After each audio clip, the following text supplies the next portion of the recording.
Hello everyone. आइए एक बार फिर से देखते हैं अपन हिंदी अनिवार्य कक्षा 12 की हाफ ईयरली का जो पेपर है, अर्धवार्षिक परीक्षा का जो पेपर है, इसे अपन कंटिन्यू करते हैं यहाँ पे। तो देखो हमने खंड अ में इसका जो अपठित गद्यांश है ये हमने कंप्लीट कर लिया था। इसके बाद में इसके जो प्रश्न उत्तर हैं, इस बार पैटर्न चेंज हुआ ना, मैंने आपको बताया था वन लाइनर जो आपके अति लघुत्रात्मक प्रश्न रहेंगे, गद्यांश और पद्यांश दोनों में से वो पूछे जाएंगे। पिछली बार ऑब्जेक्टिव बहुचयनात्मक प्रश्न पूछे जाते थे, वो इस बार नहीं पूछे जाएंगे। तो दोनों में से गद्यांश और जो अपठित पद्यांश आएगा उसमें से अति लघुत्रात्मक प्रश्न पूछे जाएंगे। उसके बाद में फिर आएंगे अपने रिक्त स्थान वाले प्रश्न। आपकी जो व्याकरण है उसमें से रिक्त स्थान के प्रश्न पूछे जाएंगे।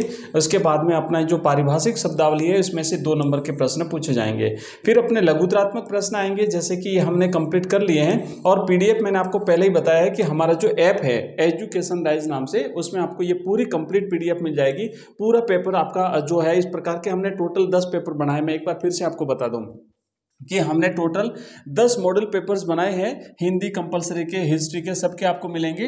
तो हिंदी के टोटल आपको मिलेंगे 10 पेपर, और ये 10 पेपर जो हैं ये आपको हमारे ऐप में मिलेंगे। ऐप है एजुकेशन राइज नाम से ऐप है बच्चों, RISE। तो ये एजुकेशन राइज नाम का ऐप है। इस ऐप में आपको एक फोल्डर मिलेगा मॉडल पेपर 2024, मॉडल पेपर 2024 करके आपको एक फोल्डर मिलेगा। उस फोल्डर में आपको इसकी पीडीएफ भी मिलेगी, इसकी आपको पीडीएफ भी मिलेगी, और साथ ही साथ वहाँ पे जो वीडियोस हैं वो सारे के सारे वीडियोस भी आपको वहाँ पे मिलेंगे। और कुछ ही समय के बाद में हम एक अलग से मॉडल पेपर करके लॉन्च करेंगे, जिसमें आपको मिलेंगे ऑनलाइन टेस्ट भी इसके साथ मिलेंगे। मॉडल पेपर तो मिलेंगे, मॉडल पेपर के साथ साथ आपको ऑनलाइन टेस्ट मिलेंगे। तो ऑब्जेक्टिव टाइप के जो क्वेश्चंस हैं वो ऑनलाइन टेस्ट में हम कंप्लीट करने वाले हैं। ऑनलाइन टेस्ट को जब सबमिट करेंगे तो आपको हाथों हाथ रिजल्ट मिलेगा, कितने क्वेश्चंस राइट हुए, कितने गलत हुए, कितने नंबर आए। जो गलत हुए उसका राइट आंसर क्या है उसको आप रिपीट भी कर सकते हो, बार बार इसको इंप्रूव कर सकते हो अपना। ठीक है, तो ये हमने देखो टेलीविजन से जुड़ी विशेषताएं, कमियां, इसको लिख लिया था, ये कंप्लीट कर चुके हैं। आगे बढ़ते हैं कंप्लीट इसको करेंगे अपन यहाँ से खंड स। तो खंड स हम आज करेंगे हमारे इस पेपर में। और एक बार फिर मैं बता देता हूं कि ये जो पेपर है ना, इसकी कंप्लीट मैं आपको एक बार देता हूं। खंड स में आपके इस तरीके से प्रश्न रहेंगे। 13वां प्रश्न हो गया, 14वां प्रश्न हो गया, ये लघुत्रात्मक प्रश्न है। ठीक है, इस तरीके से रहेंगे। और इसके बाद में आपकी एक सप्रसंग व्याख्या आएगी। तो सप्रसंग व्याख्या वाला हमने एक अलग वीडियो में ये प्रश्न कर लिए हैं। सप्रसंग व्याख्या आएगी, उसमें से फिर आपका नेक्स्ट गद्यांश में से एक आएगी, एक पद्यांश में से आएगी। हमने ये जो अर्ध शासकीय पत्र है, ये अर्ध शासकीय पत्र या अर्ध सरकारी पत्र जो है, इसको कैसे लिखा जाता है, इस पर मैं एक नेक्स्ट वीडियो बनाऊंगा अलग से। और उसके बाद अपना आएगा निबंध लेखन। एक सारगर्भित विषय पर आपको एक निबंध लिखना पड़ेगा। तो हमने ऐसे टोटल 50 टॉपिक पर निबंध लेखन का हमने बनाया है। पूरे के पूरे 50 जो महत्वपूर्ण जो निबंध हैं, आपके इंपोर्टेंट जो निबंध हैं, उस पर हमने कंप्लीट 50 निबंध तैयार करके रखे हैं। और ये सारे के सारे निबंध भी आपको हमारे ऐप में ही मिलेंगे। आप हमारा ऐप डाउनलोड कर सकते हैं एजुकेशन राइज नाम से। इस वीडियो के डिस्क्रिप्शन में लिंक दिया हुआ है। साथ ही साथ आप हमारा एक नंबर नोट कर लीजिए। उस नंबर पर जब आप हमें मैसेज करेंगे तो आपको हमारे व्हाट्सएप ग्रुप की, व्हाट्सएप चैनल की, टेलीग्राम चैनल की, और हमारे जितने कोर्सेज हैं उन सबकी कोर्सेज की प्लेलिस्ट की, सबकी आपको लिंक्स मिल जाएगी। तो लिंक जो है, लिंक्स आपको प्राप्त करने के लिए आप हमें मैसेज कर सकते हैं। तो यहाँ पे आप हमें मैसेज करेंगे, नंबर नोट कर लीजिए। नंबर है 9079622989। इस नंबर पे आप हमें व्हाट्सएप मैसेज कर सकते हैं। चलिए बढ़ते हैं आगे, और अब अपन करेंगे हमारा जो ये पेपर है जिसका खंड स अपन शुरू करने वाले हैं बच्चों। तो खंड स में हम देखेंगे कुछ लघुत्रात्मक जो प्रश्न हैं अपने, उन प्रश्नों को अपन करेंगे। ठीक है, चलिए ये रहा खंड स। खंड स में पहला हमारा प्रश्न है, खंड स का पहला प्रश्न है बच्चों कि अट्टालिका नहीं है रे, अट्टालिका नहीं है रे ये आतंक भवन। तो बादल राग जो कविता है, उस बादल राग कविता में से लिया गया ये प्रश्न है। निराला की जो कविता है बादल राग बच्चों। तो आपको क्या करना है कि इसमें जो व्यंग्य है, इस व्यंग्य को आपको बताना है, वो आपको यहाँ पे स्पष्ट करना है। और शब्द सीमा रहेगी आपकी 60 से लेकर के 80 शब्द। तो देखो बच्चों क्या लिखेंगे कि निराला ने अपनी, क्योंकि निराला की वैसे भी जितनी रचना है उसमें दबे कुचले लोगों के बारे में एक उनकी व्यक्तिगत जीवन की झलक देखने को मिलती है। तो लिखेंगे कि दूसरों के श्रम का शोषण करके बना संपत्तिवान लोगों का कोष तालों में बंद रहता है। उनके बड़े बड़े जो भवन है, जो अट्टालिकाएं हैं, उसको कवि यहाँ पे कहता है कि ये जो अट्टालिकाएं हैं ये आतंक के भवन है। आतंक के भवन क्यों हैं?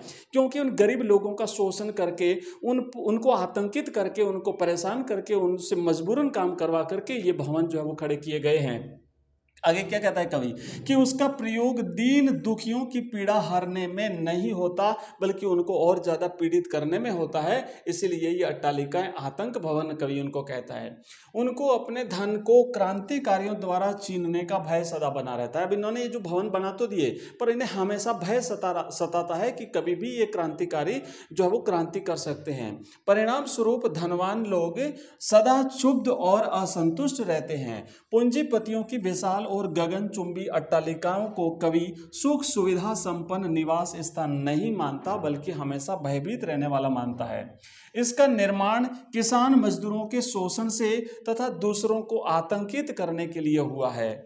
इनमें रक्त पिपासु लोग रहते हैं। जो धनवान लोग हैं कवि उन्हें रक्त पिपासु कहता है, मनुष्य नहीं कहता।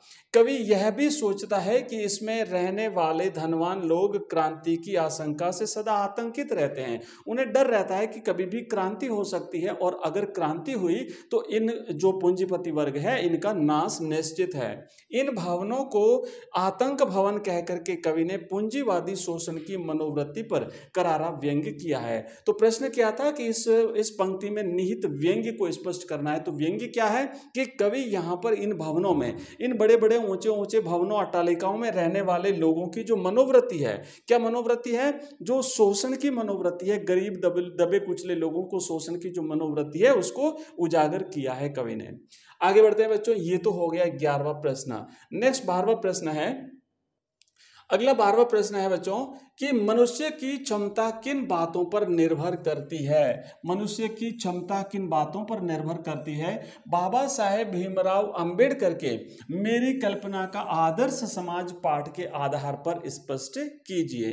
तो देखो, मेरी कल्पना का आदर्श समाज, बाबा साहेब का जो ये पाठ है, इस पाठ से स्पष्ट है कि बाबा साहेब अंबेडकर के अनुसार मनुष्य की क्षमता 3 बातों पर निर्भर करती है।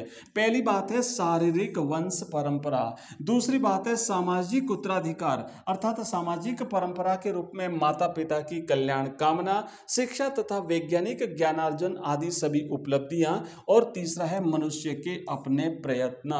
तो ये 3 बातों पर व्यक्ति की जो है वो क्षमता, मनुष्य की जो है वो क्षमता निर्भर करती है।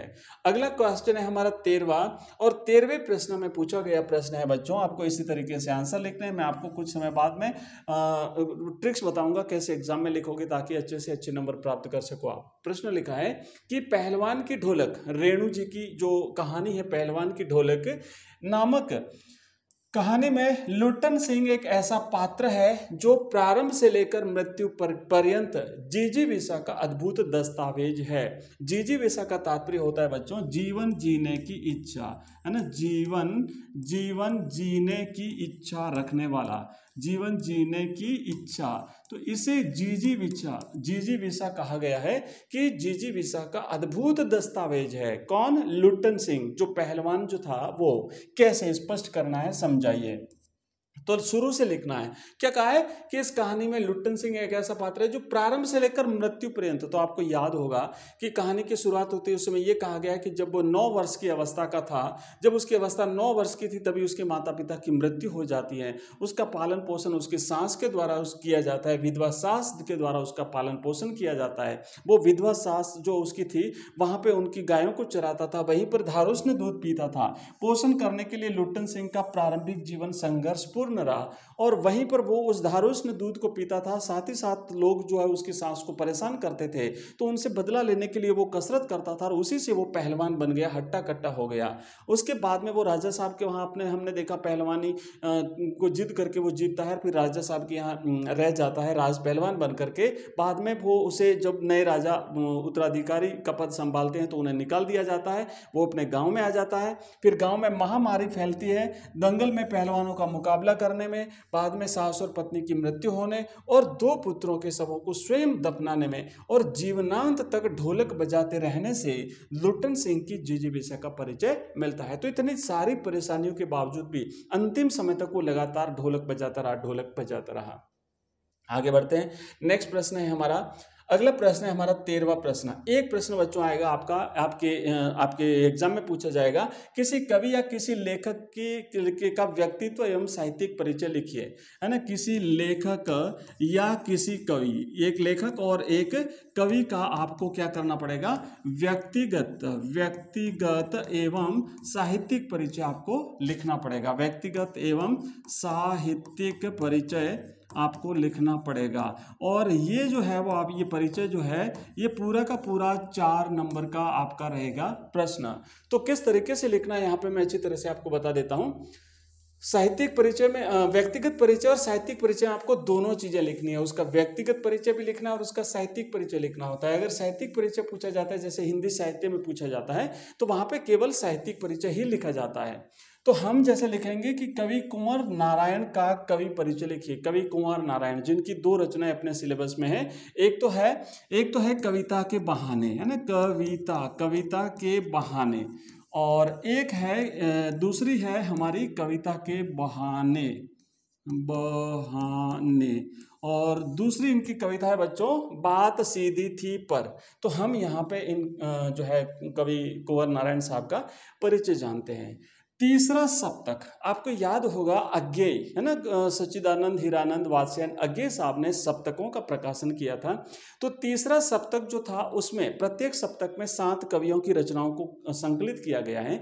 तो तीसरे सप्तक में कुंवर नारायण की कविताओं को संकलित किया है, यानी प्रमुख कवियों में अपना नाम दर्ज कराने वाले कवि कुंवर नारायण का जन्म 19 सितंबर 1927 को फैजाबाद उत्तर प्रदेश में हुआ था। व्यक्तिगत परिचय लिखना है पहले, फिर लिखना है साहित्यिक परिचय। व्यक्तिगत परिचय में उनका बचपन, उनका कहाँ बीता अध्ययन, उनका कहाँ पे हुआ, परिवार के बारे में, उनके शिक्षण के बारे में, ये इस प्रकार का लिखना। और साहित्यिक परिचय में फिर हम लिखेंगे उनकी रचनाओं के बारे में, उन्होंने किन किन पत्र पत्रिकाओं का संपादन किया, उनको किस किस प्रकार के पुरस्कार प्राप्त हुए, ये सारी चीजें वहां पे लिखी जाती है। यहाँ पे लिखेंगे अंग्रेजी में एमए करने के पश्चात इन्होंने कई देशों की यात्राएं की। भाषा और विषय की विविधता इनकी कविताओं के विशेष गुण हैं। तो इन्होंने जो कविताएं लिखी उसमें हमें 2 चीजें मिलती है, एक तो भाषा और एक विषय, इन दोनों की विविधता मिलती है। अलग अलग विषयों पर विविध विषयों पर इन्होंने लिखा है। इनकी रचनाओं में यथार्थ का खुदरापन जो है वो भी मिलता है और सहज सौंदर्य भी है। तो मतलब कि वास्तविकता के नज़दीक जो है वो इनकी रचना है। प्रमुख रचना इनकी कौन कौन सी है तो आप याद रखेंगे। अब ये नाम तो आपको याद रखने पड़ेंगे, आप चाहो तो डायरेक्ट याद कर लीजिए, नहीं अगर होता है तो आप एक फॉर्मूला बना लीजिए, है ना, ट्रिक्स बना लीजिए, हम आगे बताएंगे। फिलहाल अभी पेपर कर रहे हैं तो अभी तो डायरेक्ट करेंगे, पर मैं जो रचना है जैसे लेखकों और कवियों की रचना कैसे याद करें, क्योंकि इतनी सारी होती हैं और फिर अपन मिक्स हो जाते हैं एक दूसरे के साथ में, तो अपन नेक्स्ट वीडियो में इसकी ट्रिक्स के साथ इसे करेंगे। तो चक्रव्यूह हो गया, परिवेश हो गया, हम तुम, आमने सामने, कोई दूसरा नहीं, इन दिनों ये तो इनके काव्य संग्रह हो गए। आत्मजयी इनका प्रबंध काव्य है। आकारों के आसपास कहानी संग्रह हो गया इनका। आज और आज से पहले इनकी समीक्षा है। मेरे साक्षात्कार ये सामान्य है। और अब इनको मिले सम्मान की बात करें, पुरस्कारों की बात करें तो इनको व्यास सम्मान मिला, लोहिया सम्मान प्राप्त हुआ, प्रेमचंद और साहित्य अकादमी पुरस्कार भी मिले, ज्ञानपीठ पुरस्कार और कबीर सम्मान जैसे अनगिनत पुरस्कारों से सम्मानित कवि कुंवर नारायण साहब, इनका जीवन सदैव सृजन कर्म में लगा रहा। तो बच्चों ये हमने किया है कवि परिचय, कवि कुंवर नारायण का परिचय। अब और भी प्रश्न है, पूरा पेपर जैसा मैंने आपको दिखाया है, काफ़ी पेपर है लेकिन वीडियो काफ़ी लंबा हो रहा है तो मैं इसको यहीं पे रोकना चाहूँगा। लेकिन जाने से पहले मैं कह दूँ कि चैनल को सब्सक्राइब नहीं किया है अगर आपने अभी तक, जरूर कर दीजिए, अपने मित्रों के साथ इसे शेयर करिए। और आपके बोर्ड की जो एग्जाम्स होने वाले हैं, बोर्ड के एग्जाम्स तक कंटिन्यू हम इसी तरीके से करेंगे तैयारी। हिंदी कंपलसरी के अलावा हम करते हैं इंग्लिश कंपलसरी की तैयारी, हिंदी साहित्य, पॉलिटिकल साइंस, ज्योग्राफी, हिस्ट्री, ये सारे सब्जेक्ट हम तैयार करते हैं। इसी तरीके से हमारी लाइव क्लासेस होती हैं, टॉपिक्स भी हम पढ़ाते हैं और साथ ही साथ एग्ज़ाम में कैसे ज़्यादा से ज़्यादा नंबर लाए जाए, इन सारे तरीकों पर भी हम बात करते हैं। तो मिलेंगे नेक्स्ट वीडियो में, तब तक के लिए बाय। PDF जरूर आप प्राप्त कर लीजिएगा हमारे ऐप से। ओके बाय, थैंक यू, धन्यवाद।